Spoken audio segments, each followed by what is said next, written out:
Bonjour, bienvenue dans l'érudit du placard. Aujourd'hui, on va parler jupette et sushi. Et d'abord, je me mets dans l'ambiance. Voilà, je suis prêt.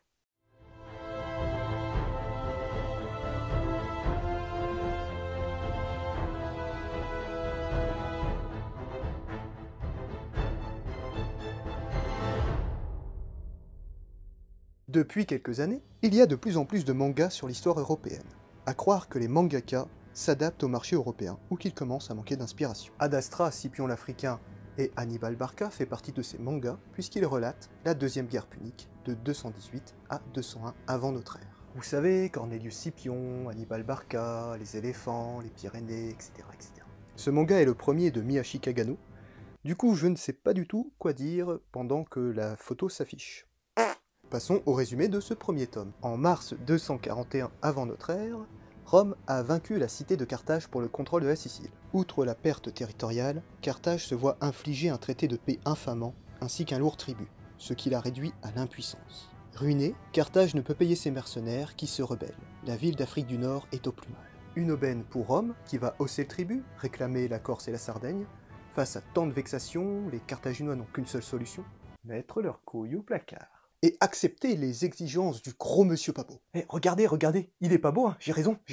Mais l'intervention hyper badass d'un simple gamin les réveillera de leur apathie. Cet enfant, ce n'est autre qu'Hannibal Barca, celui que l'on surnommera la foudre de Carthage. Comme le dit si bien Miyashi Kagano dans son œuvre, la tyrannie de Rome avait éveillé le monstre. Et il voulait bouffer de la jupette. Même si pour cela, il faudra qu'il attende une petite vingtaine d'années. Il faut qu'il grandisse un peu le bonhomme. I wish I were big. Ce premier tome relate donc les premières passes d'armes d'Hannibal Barca avec les Romains. C'est aussi l'occasion d'introduire Cornelius Scipion, le némésis d'Hannibal Barca, celui que l'on appellera l'Africain après sa victoire sur Carthage. Oups, j'ai spoilé. En même temps, vous doutez bien que si Rome a réussi à perdurer 6 siècles derrière, c'est qu'elle a gagné. J'ai vu, j'ai vaincu, Veni Vidi Vici comme d'habitude. Quels sont donc les points forts de ce manga? Déjà, il a été recommandé par le magazine Historia. Mais vu que je déteste ce magazine, je ne vais pas me contenter de cela. Oui, monsieur. Je jette un magazine ici. Pour ce qui est des équipements et techniques de combat, ça correspond à l'époque des guerres puniques. Toutefois, l'équipement est beaucoup trop homogène.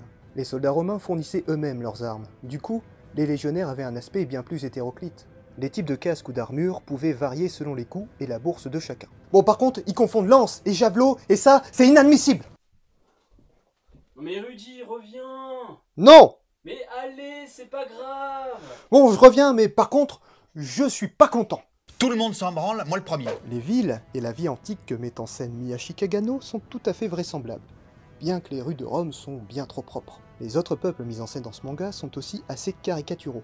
Les Gaulois sont forcément grands et barbus, tandis que les Ibères, les ancêtres des Espagnols, sont tous habillés pareil. J'aurais préféré un niveau de détail plus poussé, mais là, la précision historique aurait nui au manga. Dans certaines cases, vous avez des centaines de guerriers qui s'écharpent. Individualiser chacun d'eux prendrait trop de temps, et ça permet au lecteur de reconnaître un Romain, un Ibère ou un Gaulois au premier coup d'œil. Pour ce qui est des événements qui sont relatés dans ce manga, ça suit grosso modo les sources antiques. Mais ce qui fait la force d'Ad Astra, ce sont les nombreuses cartes qui émaillent le récit. En un seul coup d'œil, les tactiques et stratégies des deux camps vous paraissent beaucoup plus claires.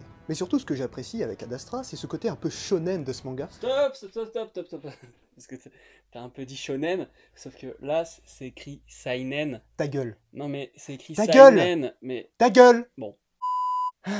Reprenons. Des fois, je m'attendais à ce que Scipion s'isole dans la montagne pour s'entraîner afin de contrecarrer les plans d'Hannibal. Tout cela pour dire qu'Ad Astra est un manga des plus sympathiques, que je vous recommande chaleureusement, et je ne suis pas historien, mais par contre je suis historien. Si cette vidéo vous a plu, n'hésitez pas à liker, partager et commenter, mais surtout abonnez-vous. La bonne parole, ça doit se propager.